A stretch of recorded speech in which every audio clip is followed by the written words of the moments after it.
এই প্রেস বার্তায় উপস্থিত সকল মিডিয়া ফ্রেন্ডসদেরকে ত্রিপুরা প্রদেশ যুব কংগ্রেসের পক্ষ থেকে আন্তরিক শুভেচ্ছা। আজকে আমাদের সাথে এই প্রেস বার্তায় উপস্থিত আছে ত্রিপুরা প্রদেশ যুব কংগ্রেসের সদর জেলার সভাপতি নবনিযুক্ত ডক্টর পার্থপ্রতিম, উপস্থিত আছেন ত্রিপুরা প্রদেশ যুব কংগ্রেসের নবনিযুক্ত জেনারেল সেক্রেটারি মাননীয় তন্ময় ধর মহাশয়, উপস্থিত আছেন ত্রিপুরা প্রদেশ যুব কংগ্রেসের সাধারণ সম্পাদিকা শ্রী লিপিকা রুদ্রপাল। আমরা যেই জন্য এই প্রেস কনফারেন্স করছি, আমরা সবাই জানি ইতিমধ্যেই নিট ইউজি 2026-এর যে পরীক্ষাটা ছিল সেটা ডিসলভ করে দেওয়া হয়েছে, রদ করে দেওয়া হয়েছে। এটার কারণ নিট ইউজি 2026 সেই আগের চিরাচরিত ভাবেই পেপার লিক হয়েছে এবং এটা প্রথমবার না যে লক্ষ লক্ষ ছাত্রদের জীবন নিয়ে ছিনিমিনি খেলা হচ্ছে। আমরা দেখেছি 2016-তেও নিট পেপার লিক হয়েছিল, 2021-এও নিট পেপার লিক হয়েছে, 2024-এও নিট পেপার লিক হয়েছে এবং 2026-এ এবার আবার নিট পেপার লিক হয়েছে।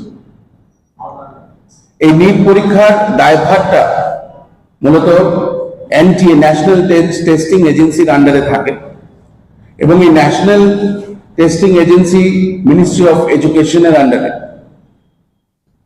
আমরা দেখেছি যে কিভাবে শত শত গরিব ঘরের ছেলেরা এই নিটের জন্য প্রস্তুতি নেয়। আমরা জানি অনেক গরিব ঘরের ছেলেমেয়েরা, তাদের মা বাবারা নিজের গয়না, নিজের সম্পত্তি, নিজের জমি বিক্রি করে ছেলে মেয়েদেরকে এই নিট পরীক্ষার জন্য প্রস্তুতি করায়। কারণ নিটের যে টিউশন ফিস, নিট পরীক্ষার জন্য যে প্রস্তুতির যে টিউশন কোচিং গুলো আছে, সেগুলোর ফিস প্রায় লক্ষ লক্ষ টাকা। কিন্তু ভারতীয় জনতা পার্টির সরকার দিল্লিতে বসার পরে বিগত 10 বছরে 4 বার নিটের পেপার লিক হয়েছে। তারা বিকশিত ভারতের কথা বলে,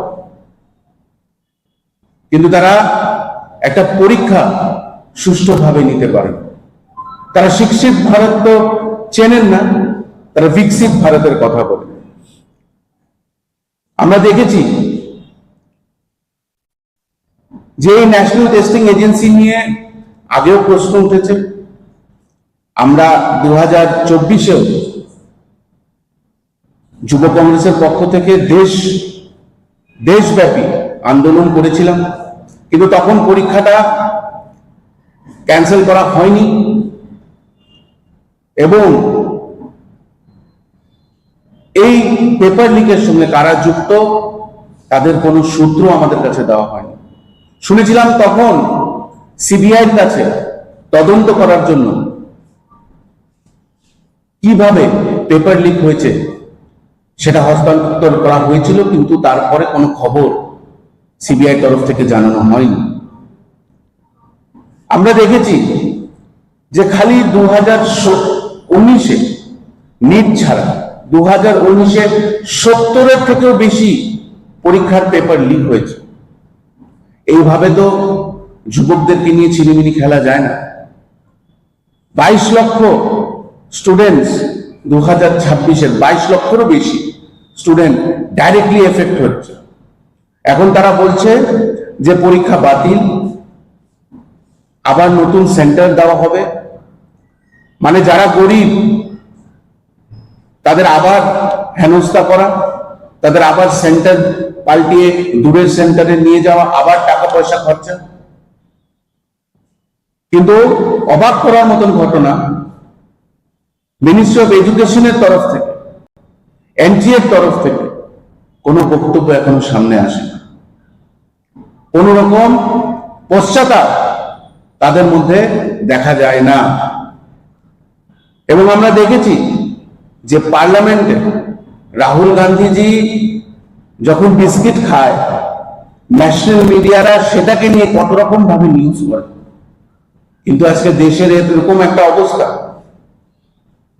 এডুকেশন সিস্টেম ভেঙে টুকরে পড়ছে, কিন্তু ন্যাশনাল মিডিয়ারা কোন রকম ভাবে কর্ণপাত করছে না। যে কেন বারংবার এই ভারতীয় জনতা পার্টির সরকার আসার পরে এই এডুকেশন সিস্টেমটাকে এইভাবে বিঘ্নিত করে দেওয়া হচ্ছে।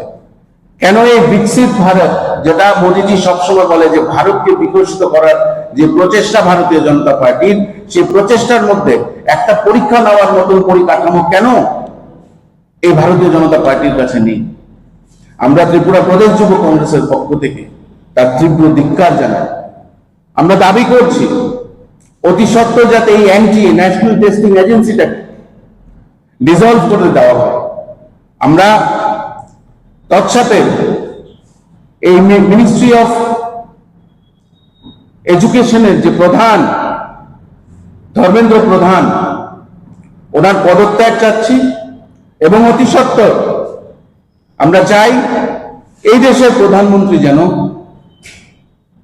এই 22 লক্ষ ছাত্রছাত্রীদের জন্য অ্যাপোলজি, যেভাবে উনি মন কি বাত করেন সেভাবে যেন উনি ওনার অ্যাপোলজি চান। এটা আমরা যুব কংগ্রেসের পক্ষ থেকে দাবি জানাচ্ছি। আমরা দেখেছি যে 5 রাজ্যের ইলেকশন হয়ে যাওয়ার পরে আমাদের দেশের প্রধানমন্ত্রী মোদীজি দেশের সাথে কিছু উপহার আমাদেরকে দিচ্ছে। কিছুদিন আগে আমরা দেখেছি উনি দেশবাসীর উদ্দেশ্যে বলেছেন যে তেল যেন খাবারে আমরা কম ইউজ করি। উনি বলেছেন পেট্রোল ডিজেলের সেভিং করতে। উনি বলেছেন কোন অনুষ্ঠানে 1 বছরের জন্য যেন আমরা সোনা গয়না না কিনি। ইতিমধ্যে আজকে আমি শুনতে পারলাম যে সোনার দাম 6% ইন্টারেস্টের থেকে সেটা 15%-এ গেছে। আমরা কন্টিনিউয়াসলি ওনার এসব কথা শুনছি, কিন্তু আমাদের প্রশ্ন হলো কেন আমরা সোনা গয়না কিনবো না? কেন আমরা চলাচল কমিয়ে দেব? কেন ওয়ার্ক ফ্রম হোম হবে? কেন স্কুলে ওয়ার্ক ফ্রম স্টাডি হবে? এদের কোনো রিজন ভারতীয় জনতা পার্টি দিতে পারছে না। কিন্তু এটার একমাত্র রিজন হয়েছে আমাদের জননায়ক শ্রী রাহুল গান্ধীজি আজ থেকে 3-4 মাস আগে থেকে বলছে যে ভারতবর্ষের ইকোনমিক গ্রোথ থুবড়ে পড়েছে এবং আগামী দিনে করোনার থেকেও ভয়াবহ পরিস্থিতি এই ভারতবর্ষে জন্মাবে। স্টক মার্কেট থুবড়ে পড়েছে।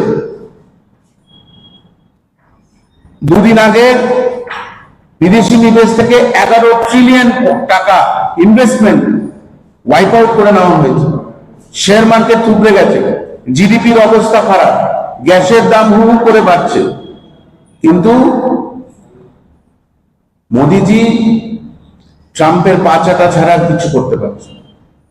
আমরা ধিক্কার জানাই এরকম সরকার যে অক্ষম এই দেশকে চালানোর জন্য, কিন্তু তারপরেও পদত্যাগ করছেন না।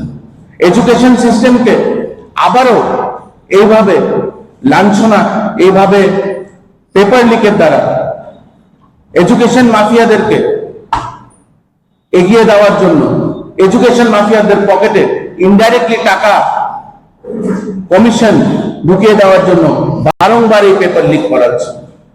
আমরা অতি সত্বর ধর্মেন্দ্র প্রধান, যিনি ইন্ডিয়ান মিনিস্টার অফ এডুকেশন, ওনার পদত্যাগ চাচ্ছি। আমরা অতি সত্বর এনটিএ ডিসলভ অতি সত্ত্বর যাতে এনডিএ ডিসলভ হয় তার দাবি জানাচ্ছি, এবং আমরা কিছুদিনের মধ্যেই পুরো দেশে এবং পুরো রাজ্যে আন্দোলন গড়ে তুলব। এবং আমি আহ্বান রাখছি ত্রিপুরা রাজ্যের সকল জেনজিদেরকে যে এটা খালি কোনো পার্টির জন্য না, হাজার হাজার কোটি কোটি লক্ষ লক্ষ ছাত্র ছাত্রীদের ভবিষ্যতের ব্যাপার। সবাই মিলে এই আন্দোলনে ত্রিপুরা প্রদেশ যুব কংগ্রেসের হাতকে শক্ত করুন এবং একসাথে আওয়াজ তুলুন, যাতে দিনের পর দিন যেইভাবে এই ভারতবর্ষে ছাত্র ছাত্রীদেরকে নিয়ে তাদের জীবন নিয়ে ছিনিমিনি খেলা হচ্ছে, এডুকেশন মাফিয়াদেরকে যেইভাবে সরকারি মদতের আড়ালে তাদের পকেটে পয়সার বান্ডিলগুলো ঢুকিয়ে দেওয়া হচ্ছে, তার প্রতিবাদে যেন আপনারা সকলে একসঙ্গে আওয়াজ তুলেন। এবং আমি শেষে একটাই কথা বলতে চাই যে এই দেশকে বাঁচাতে হলে, এই দেশের যুবক ছাত্র ছাত্রীদেরকে বাঁচাতে হলে, এই দেশের এডুকেশন সিস্টেমকে বাঁচাতে হলে আমাদের সকলের একসাথে আওয়াজ তুলতে হবে।